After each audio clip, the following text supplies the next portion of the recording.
Cripps mission to quit India movement. Welcome to study IQ। मेरा नाम है आदेश सिंह। दोस्तों, आज हम इंडियन नेशनल स्ट्रगल के डिसाइसिव फेज को डिस्कस करने जा रहे हैं। यह फेज 1940 से शुरू होता है। इस दौरान जहां एक तरफ ब्रिटिश गवर्नमेंट की तरफ से अलग अलग मिशंस और प्लान अनाउंस किए जाते हैं, वहीं इंडियंस की तरफ से देश की आजादी के लिए करो या मरो की लड़ाई शुरू होती है। आइए शुरू करते हैं इसके बैकग्राउंड को समझकर। Background: second world war and Congress's response. दोस्तों, सितंबर 1939 में सेकेंड वर्ल्ड वॉर की शुरुआत होती है और ब्रिटिश इंडियन गवर्नमेंट कांग्रेस या सेंट्रल लेजिस्लेचर के इलेक्टेड मेंबर्स से कंसल्ट किए बिना ही इंडिया को भी वॉर में पार्टिसिपेंट डिक्लेयर कर देती है। कांग्रेस पूरी तरह से फैशिस्ट फोर्सेस के अगेंस्ट थी और एलाइड कॉज का सपोर्ट भी करना चाहती थी, लेकिन उनका मानना यह था कि खुद गुलामी में रहते हुए इंडिया किसी दूसरे देश की फ्रीडम की फाइट नहीं कर सकता। कांग्रेस के ऑफिशियल स्टैंड को डिस्कस करने के लिए 10 से 14 सितंबर के बीच वर्धा में कांग्रेस वर्किंग कमेटी की मीटिंग होती है। यहां कांग्रेस लीडर्स के अलग अलग व्यूज सामने आते हैं। गांधी जी एलाइड पावर्स के साथ सिंपैथी शो करते हैं। उनका मानना था कि वेस्टर्न यूरोप के डेमोक्रेटिक स्टेट्स और हिटलर के नाजी स्टेट में क्लियर डिफरेंस है। वहीं सोशलिस्ट्स और सुभाष चंद्र बोस का कहना था कि यह वॉर एक इंपीरियलिस्ट वॉर है, क्योंकि दोनों ही साइड्स कॉलोनियल टेरिटरीज को गेन करने या डिफेंड करने के लिए ही फाइट कर रही हैं। इसलिए किसी भी साइड को सपोर्ट करने का सवाल ही नहीं है, बल्कि कांग्रेस को सिचुएशन का फायदा उठाते हुए तुरंत ही आजादी के लिए आंदोलन शुरू कर देना चाहिए। इन सब के बीच जवाहरलाल नेहरू का अपना अलग स्टैंड था। उनके अनुसार जस्टिस तो ब्रिटेन, फ्रांस और पोलैंड के साथ ही है, लेकिन साथ ही ब्रिटेन और फ्रांस इंपीरियलिस्ट कंट्रीज हैं और ये वॉर कैपिटलिज्म के इनर कॉन्ट्रडिक्शंस का ही नतीजा है। इसलिए नेहरू जी का कहना था कि फ्रीडम मिलने तक न तो इंडिया को वॉर ज्वाइन करना चाहिए और न ही ब्रिटेन की मुश्किल का फायदा उठाते हुए अभी कोई आंदोलन ही शुरू करना चाहिए। फाइनली नेहरू जी के स्टैंड को ही कांग्रेस का ऑफिशियल स्टैंड डिक्लेयर किया जाता है। कमेटी अपने रेजोल्यूशन पर पोलैंड पर हुए नाजी अटैक को कंडेम करती है। साथ ही डिक्लेयर करती है कि इंडिया इस वॉर में पार्टी नहीं बन सकती, क्योंकि कहने के लिए तो ये वॉर डेमोक्रेटिक फ्रीडम के लिए लड़ा जा रहा है, लेकिन इंडिया को यही फ्रीडम नहीं दी जा रही। अगर ब्रिटेन सच में डेमोक्रेसी और फ्रीडम की फाइट कर रहा है तो उसे इंडिया में ये प्रूव करना चाहिए, पर्टिकुलरली ये साफ करना चाहिए कि अपने वॉर एम्स को ब्रिटेन इंडिया में कैसे इंप्लीमेंट करेगा। उसके बाद इंडियंस खुशी से वॉर में उनका साथ देने के लिए तैयार हैं। इस रेजोल्यूशन के अगेंस्ट ब्रिटिश गवर्नमेंट का रिस्पांस पूरी तरह नेगेटिव रहता है। वाइसरॉय लिनलिथगो 17 अक्टूबर 1939 को एक स्टेटमेंट जारी करते हैं, जिसमें वो मुस्लिम लीग और प्रिंसेस को कांग्रेस के अगेंस्ट यूज करने की कोशिश करते हैं। ब्रिटेन के वॉर एम्स को डिफाइन करने से साफ इनकार भी कर देते हैं।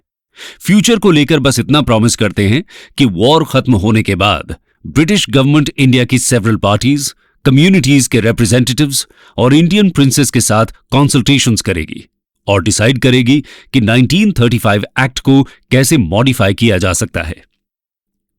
इसके रिएक्शन में गांधी जी कहते हैं कि ब्रिटिश गवर्नमेंट अपनी डिवाइड एंड रूल की पॉलिसी को ही कंटिन्यू कर रही है। वाइसरॉय की डिक्लेरेशन से साफ है कि अगर ब्रिटेन का बस चले तो इंडिया में कभी भी डेमोक्रेसी नहीं आने देगा। कांग्रेस ने तो ब्रेड मांगी थी, लेकिन उसे पत्थर मिले हैं। 23 अक्टूबर को वर्किंग कमेटी वाइसरॉय की स्टेटमेंट को रिजेक्ट करते हुए कांग्रेस मिनिस्ट्री से रिजाइन करने के लिए कहती है, लेकिन अभी भी जन आंदोलन शुरू करने की कोई बात नहीं होती। गवर्नमेंट कुछ भी सुनने के लिए तैयार नहीं थी और एक के बाद एक ऑर्डिनेंस जारी करके सिविल लिबर्टीज पर रिस्ट्रिक्शंस लगाने लगती है। वॉर टाइम मेजर्स की वजह से पहले ही आम आदमी दुखी था। इकोनॉमी की बेसिक नेसेसिटीज भी अवेलेबल नहीं थी। फिर धीरे धीरे कांग्रेस लीडरशिप और मासेस का पेशेंस भी खत्म होने लगता है और अंग्रेजों को यह बताने का समय आ जाता है कि इंडियंस का पेशेंस उनकी कमजोरी की निशानी नहीं है। ऑगस्ट ऑफ एन इंडिविजुअल सत्याग्रह। दोस्तों, 1940 की शुरुआत में वर्ल्ड वॉर में हिटलर को सक्सेस मिलती जा रही थी। बेल्जियम, हॉलैंड और फ्रांस को फाशिस्ट पावर्स ने जीत लिया था। ऐसे में ब्रिटेन कंसिलिएटरी मूड में आ जाता है। कांग्रेस भी कॉम्प्रोमाइज के लिए तैयार थी। अगर उसे वॉर के दौरान इंटरिम गवर्नमेंट फॉर्म करने दिया जाए लेकिन ब्रिटिश गवर्नमेंट कांग्रेस की डिमांड एक्सेप्ट नहीं करती और अपनी तरफ से एक ऑफर लेकर आती है जिसे ऑगस्ट ऑफर कहा जाता है। वाइसरॉय लिनलिथगो इसमें अनाउंस करते हैं कि इंडिया को डोमिनियन स्टेटस देना ब्रिटिश गवर्नमेंट का ऑब्जेक्टिव है। साथ ही वाइसरॉय की एग्जीक्यूटिव काउंसिल को एक्सपैंड करने का प्रपोजल भी रखते हैं जिसमें इंडियंस की मेजॉरिटी होगी। वॉर के बाद कंस्टिट्यूएंट असेंबली सेटअप करने की बात भी इसमें होती है, लेकिन यह भी कहा जाता है कि बिना माइनॉरिटीज की कंसेंट के कोई भी फ्यूचर कॉन्स्टिट्यूशन अडॉप्ट नहीं किया जाएगा। कांग्रेस इस ऑगस्ट ऑफर को रिजेक्ट कर देती है क्योंकि कांग्रेस का गोल अब डोमिनियन स्टेटस नहीं बल्कि पूर्ण स्वराज था। जवाहरलाल नेहरू कहते हैं कि डोमिनियन स्टेटस का कॉन्सेप्ट तो डोर नेल की तरह डेड हो चुका है। इसलिए 1940 के एंड में कांग्रेस एक बार फिर गांधी जी से कमांड संभालने के लिए कहती है और गांधी जी इंडिविजुअल सत्याग्रह शुरू करने का डिसीजन लेते हैं। यह सत्याग्रह हर लोकेलिटी में कुछ सिलेक्टेड इंडिविजुअल्स के द्वारा लिया जाना था। इस सत्याग्रह का एम लोगों की फीलिंग को एक्सप्रेस करना था कि वो वॉर में इंटरेस्टेड नहीं है। उनके लिए नाजिज्म और इंडिया पर रूल कर रहे डबल ऑटोक्रेसी में कोई अंतर नहीं है। साथ ही यह सत्याग्रह गवर्नमेंट को एक और मौका देता है कि वो पीसफुली कांग्रेस की डिमांड मान ले। सत्याग्रही को एंटी वॉर स्पीच देनी थी। इस एक्ट से वो वॉर के अगेंस्ट अपनी फ्रीडम ऑफ स्पीच की डिमांड करेंगे और अगर गवर्नमेंट उन्हें अरेस्ट नहीं करती है तो इसी स्पीच को जगह जगह जाकर रिपीट करेंगे और गांव से होकर दिल्ली के लिए मार्च करेंगे। इस तरह एक आंदोलन की शुरुआत होती है जिसे दिल्ली चलो आंदोलन भी कहा जाता है। इसमें सबसे पहले चुने जाने वाले सत्याग्रही विनोबा भावे थे और दूसरे सत्याग्रही जवाहरलाल नेहरू बनते हैं। मई 1941 तक 25,000 से भी ज्यादा लोगों को इंडिविजुअल सत्याग्रह करने के लिए अरेस्ट किया जाता है। हालांकि ब्रिटिश गवर्नमेंट इसके बाद भी कांग्रेस की डिमांड्स मानने के लिए तैयार नहीं होती, लेकिन जल्द ही ऐसी इंटरनेशनल सिचुएशन बनती है कि उन्हें एक और मिशन इंडिया भेजना पड़ता है, क्रिप्स मिशन। दोस्तों, वर्ल्ड वॉर में ब्रिटेन की सिचुएशन क्रिटिकल होती जा रही थी। 22 जून 1941 को जर्मनी सोवियत यूनियन पर अटैक कर देता है और इसके बाद 7 दिसंबर को जापान पर्ल हार्बर में अमेरिकन फ्लीट पर सरप्राइज अटैक कर देता है। जल्दी ही Japan Philippines, Indochina, Indonesia, Malaysia और बर्मा पर कब्जा कर लेता है। तेजी से आगे बढ़ते हुए मार्च 1942 में रंगून को ऑक्यूपाई कर लिया जाता है और इस तरह वॉर अब इंडिया के दरवाजे पर पहुंच जाती है। इंडियन लीडर्स को इंडिया के डिफेंस की चिंता होने लगती है। साथ ही वॉर की बिगड़ती सिचुएशन को देखते हुए यूएसए के president Roosevelt, Chinese president Chiang Kai Shek और ब्रिटेन की लेबर पार्टी के मेंबर्स चर्चिल पर दबाव डालने लगते हैं कि वो वॉर में इंडियंस का एक्टिव सपोर्ट लेने की कोशिश करें। इसलिए ब्रिटिश पीएम चर्चिल मार्च 1942 में कैबिनेट मिनिस्टर स्टैफर्ड क्रिप्स की लीडरशिप में एक मिशन इंडिया भेजते हैं, लेकिन क्रिप्स का प्रपोजल भी इंडियन लीडर्स को निराश ही करता है। उन्होंने अपने प्रपोजल में वॉर के बाद इंडिया को डोमिनियन स्टेटस देने और कंस्टिट्यूएंट असेंबली फॉर्म करने का प्रॉमिस किया था।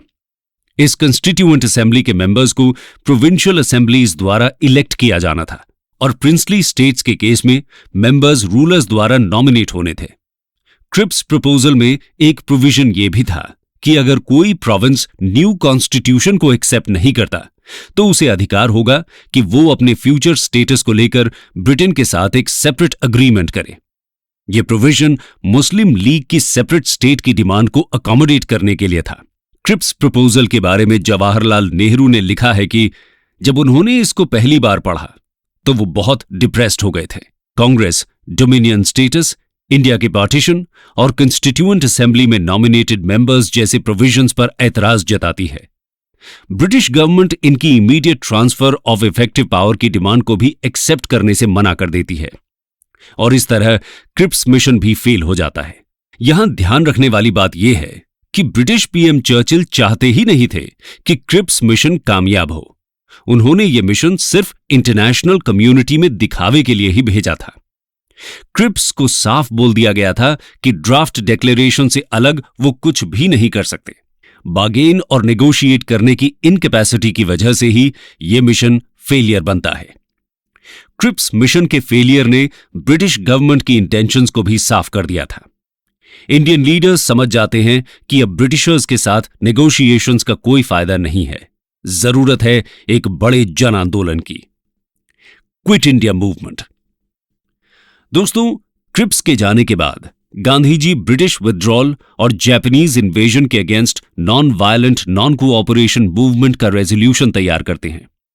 14 जुलाई 1942 को वर्धा में कांग्रेस वर्किंग कमेटी की मीटिंग में आंदोलन के आइडिया को एक्सेप्ट किया जाता है। इस डिसीजन को अगस्त में ऑल इंडिया कांग्रेस कमेटी की बॉम्बे मीटिंग में रैटिफाई किया जाना था।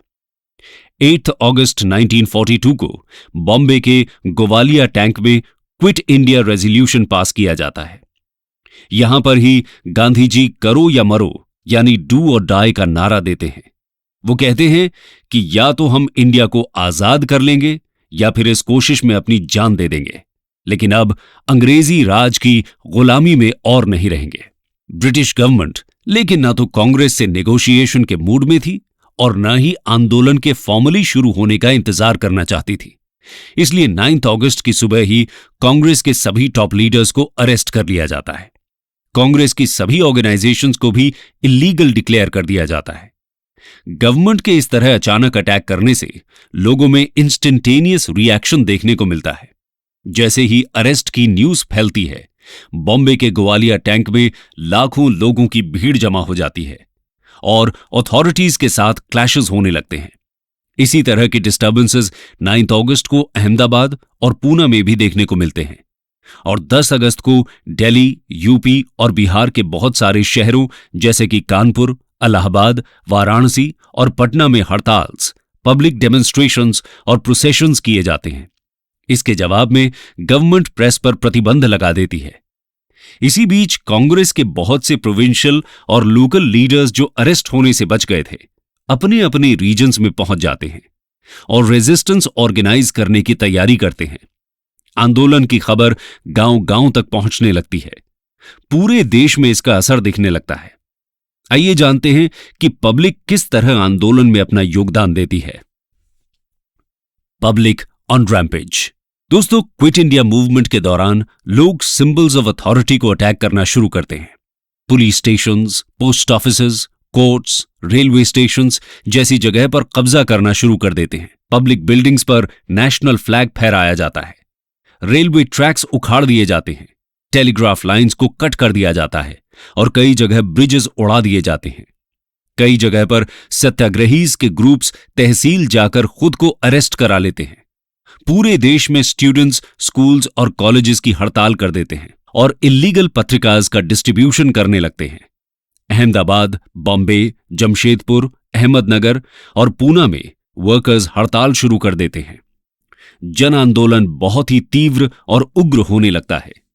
इसे सप्रेस करने के लिए सरकार अपना पूरा जोर लगा देती है। पुलिस और मिलिट्री को अनआर्म्ड क्राउड्स पर फायरिंग का ऑर्डर दे दिया जाता है। यहां तक कि लो फ्लाइंग एयरक्राफ्ट से मशीन गन भी चलाई जाती हैं। गांव के लोगों को हॉस्टेजेस बना लिया जाता है। उनके ऊपर करीब 90 लाख रुपए तक का फाइन इंपोज कर दिया जाता है। लोगों की बिलोंगिंग्स को लूटकर फाइन मौके पर ही वसूल भी किया जाता है। सस्पेक्ट्स पर कोड़े बरसाए जाते हैं और गांव वालों के भाग जाने पर पूरे के पूरे गांव को ही जला दिया जाता है। 1942 के एंड होने तक 60,000 से भी ज्यादा लोगों को अरेस्ट कर लिया जाता है। इस तरह की ब्रूटल रिप्रेशन की वजह से स्ट्रगल का मास फेज 6 से 7 हफ्तों के अंदर ही खत्म कर दिया जाता है। इसके बाद शुरुआत होती है अंडरग्राउंड एक्टिविटीज की। Underground activity and parallel governments. दोस्तों, गवर्नमेंट के रिप्रेशन की वजह से बहुत से नेशनलिस्ट अंडरग्राउंड हो जाते हैं और वहीं से अपनी एक्टिविटीज जारी रखते हैं। इसके prominent members Achyut Patwardhan, Aruna Asaf Ali, Ram Manohar Lohia, Sucheta Kripalani, Biju Patnaik, RP Goenka और जेपी नारायण जैसे लीडर्स थे। बॉम्बे में Usha Mehta underground radio operate करती हैं। ये लोग लोगों के मोराल को बनाए रखने का काम करते हैं। पूरे देश के एक्टिविस्ट्स को गाइडलाइंस के साथ आर्म्स और एम्यूनिशन भी प्रोवाइड करते हैं। इसी के साथ क्विट इंडिया मूवमेंट का एक सिग्निफिकेंट फीचर पैरेलल गवर्नमेंट्स की एस्टैब्लिशमेंट था। पहली पैरेलल गवर्नमेंट अगस्त 1942 में ईस्ट यूपी के बलिया में प्रोक्लेम की गई थी। इसके लीडर चित्तू पांडे थे।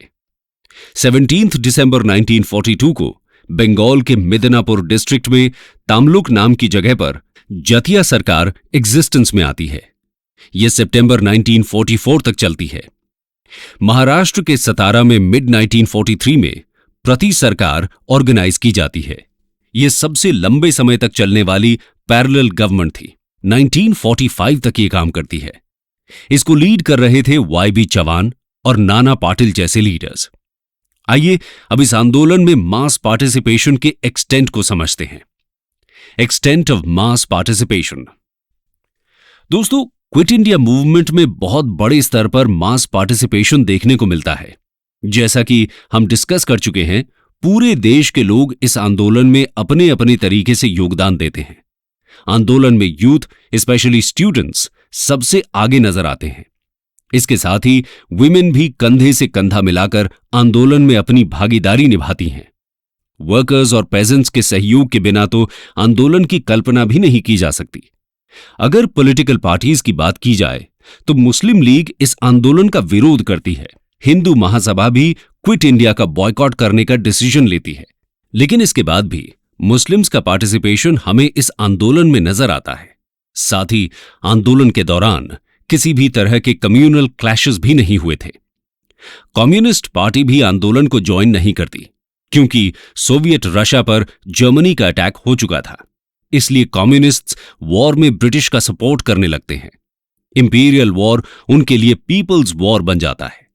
हालांकि पर्सनल लेवल पर बहुत सारे कम्युनिस्ट लीडर्स आंदोलन का सपोर्ट भी करते हैं। इस तरह क्विट इंडिया मूवमेंट में सोसाइटी का ऑलमोस्ट हर सेक्शन पार्टिसिपेट करता है और ब्रिटिशर्स को यह एहसास दिलाते हैं कि इंडियंस की विशेस के अगेंस्ट अब इंडिया को रूल करना पॉसिबल नहीं है। इस आंदोलन में आम लोगों का हेरोइज्म भी देखने को मिलता है।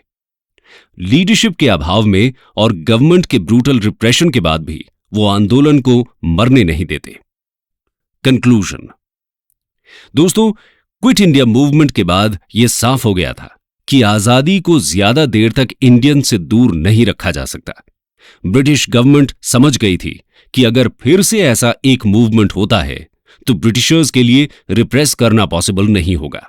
आगे आने वाली वीडियोस में हम देखेंगे कि किस तरह ब्रिटिशर्स पावर ट्रांसफर करने की तैयारी करते हैं।